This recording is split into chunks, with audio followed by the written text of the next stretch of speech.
Yeah, John. So in its prime, over here, it was a shopping center, and over here was where the hotel used to sit. Now, I did talk to the attorney of the company that bought this land, and he tells me that they don't know exactly what they're going to do with it just yet.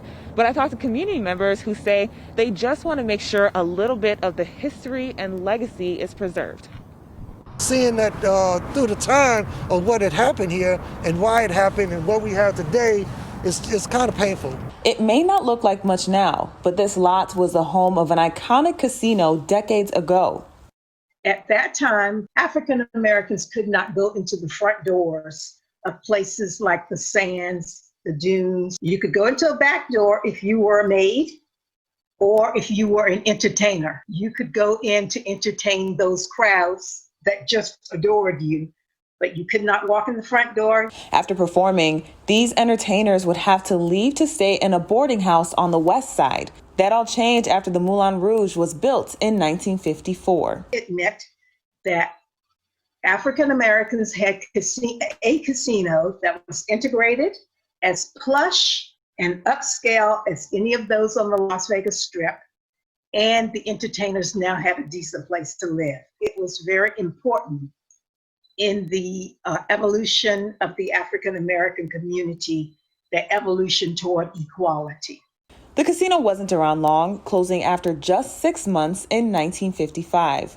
Even though it was short-lived, it still had such a significance in the community. Ramon Savoy is the former publisher of the Las Vegas Sentinel-Voice, Nevada's only weekly Black publication. During his time in Las Vegas, he's seen a lot happen with this site. There's been so many individuals and groups that have come to try to get and revise this property, and a lot of it fell flat. He has high hopes for what the new buyers will do with the space.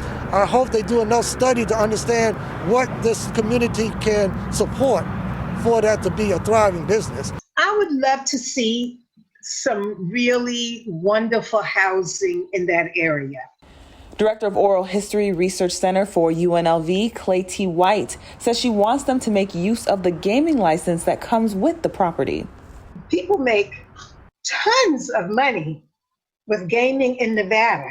So why not allow someone in the African American community that loves that community to earn some of those dollars? Now, White went on to say, even if this site just becomes all about housing and has nothing to do with gaming, she hopes there is a little corner preserved to respect the African American legacy of this site. Reporting live in Curaçao, Fox 5 News, local Las Vegas.